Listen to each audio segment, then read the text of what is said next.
let us know when we're good to start talking. We're rolling. All right, this is the July 10th meeting of the Shellfish Committee. I'm DJ Crook. I am the replacement chair for tonight. What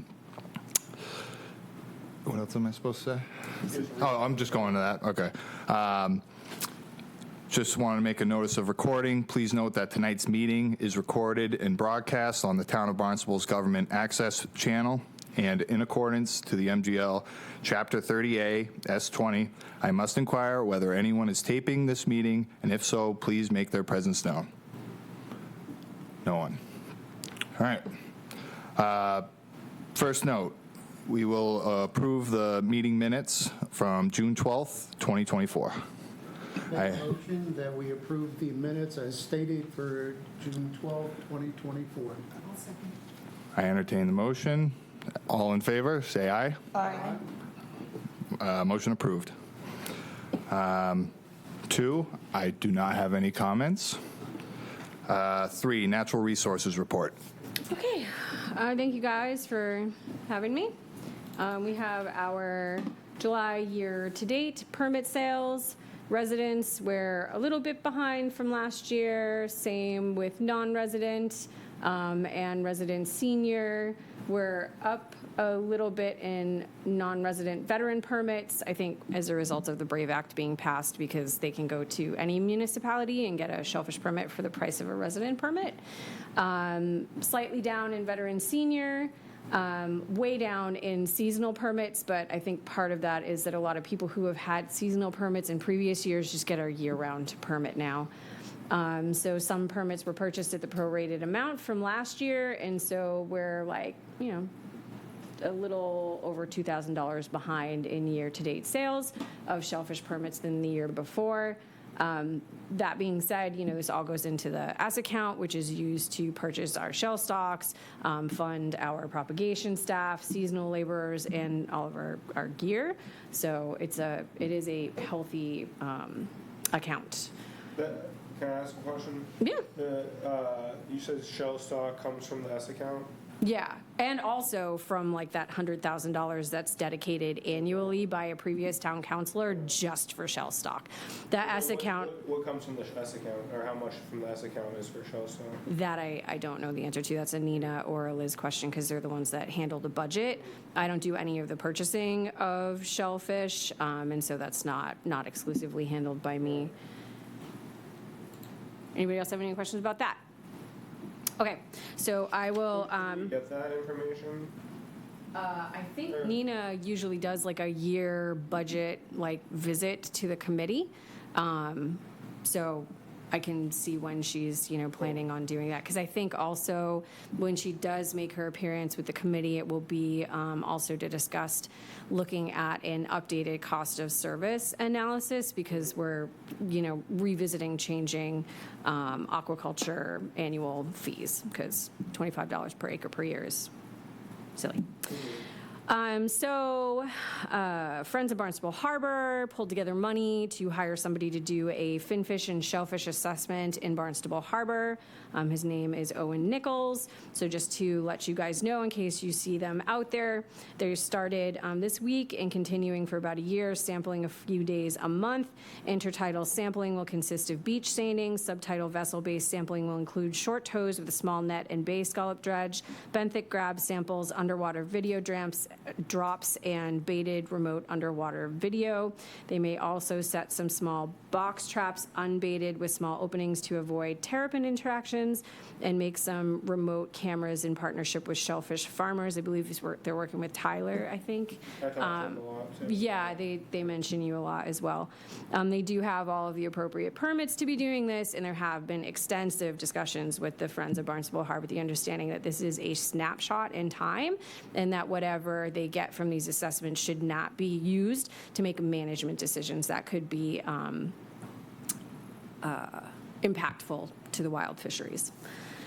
From the propagation staff, shellfish Technician Ryan Henry writes, this past month has been very busy. We received all our remote set bags from ARC. This consisted of 690 bags, 650 were placed in trays at Scudder Lane. The remaining 40 bags were placed in trays in East Bay for a pilot program to supplement the wild oyster population that's already present. Both sites will have the bags opened in August and be placed on bottom for next spring. We received this year's quahog and oyster seed from ARC and our quahog seed from Muscungus, where we send out like our own brood stock to get spawned, and then they give us back little baby town of Barnstable quahogs. We're still waiting for the oyster seed from Muscungus. We had a very successful Learn to Shellfish class with a great turnout despite inclement weather. So far this year, they've free planted 243.75 bushels of quahogs, mostly mixed, legal, and seed. All of the 2021 nets at Handy Point Recreational Area have been pulled, and the area was opened for the 4th of July. They've also been taking part in an experiment with Cape Cod Cooperative Extension, examining the growth rates of boring sponge. So these maps here just show you we had an SP, or shellfish propagation area closure, added to where those 40 bags of remote set oysters are. More often than not, when we find natural oysters, it is along this shoreline. So if they're going to have any success, we figured that would be a good place to start them out. It's also not a place that's super easily accessible because it's mucky by members of the general public who sometimes cannot be trusted. We backdated it for May 1st because that's when, East Bay closed to shellfishing. So that's just a sort of zoomed out view of what it looks like with the Centerville River also attached. Green dots?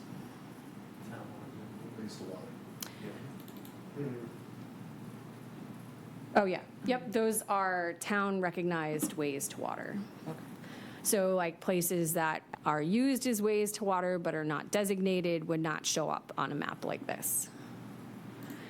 The 4th of July wasn't as Armageddon-y as we thought it was going to be, but we have so far this year, I want to say, I've issued 4 permit suspensions on the recreational shell fishery, so that regulation that when education and citation don't change behavior has become a beneficial tool in terms of getting some compliance in that you're not invited to shellfish here for the next 6 months.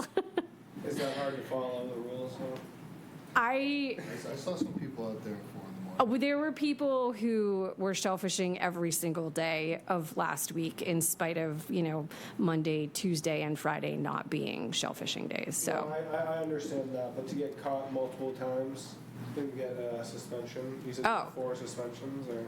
Yeah, I mean, it's that's- like at this point, How do you just teach you've your- had this many verbals for a variety of things. You've been cited for the same thing more than once and have absolutely no sort of remorse for These are that. repeat offenders, essentially. then. Exactly. So it's just a way for us to be more strict with repeat offenders. I can say that, like, upon expiration of the first 6 month suspension that was issued, we haven't had to write him any citations so far. So, and he was allowed back into the fishery at the beginning of April. So, yeah. And what was the excuse for the people that were out there fishing on those days that it wasn't open? What would they? Oh, so the question was, in case you can't hear, were the excuses, and they range greatly from people that just bought the permit and didn't care to read the regulations. They don't know what they're doing.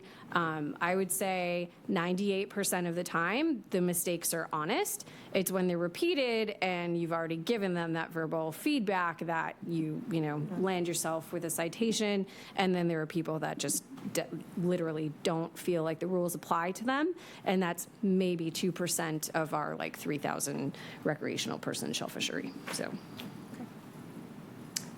does anybody else have any other questions? Oh, update on dry dragging. Yes, so it's been very busy. It's summertime. I have started my own deep dive into other towns' commercial quahog regulations, so that way I can better understand those places that do have a sort of more robust dragging fishery, and it does tend to take place outside of their protected embayments, but that's really where I'm at right now. I'm just still researching. I have been mulling around with the idea of looking at any breakage as bycatch and attributing that to a catch to sort of drive behavior in a better direction. But again, I'm still just trying to mull all of it over where I can find little pieces of time at my desk to further study it. So that's all I have on that. Any additional comments? Alrighty. New business, none. Upcoming renewal and transfer hearings, none. Upcoming proposed, none. Special presentations, none. Old business, Scudder Lane, AKA none. Matters not reasonably anticipated by the chair.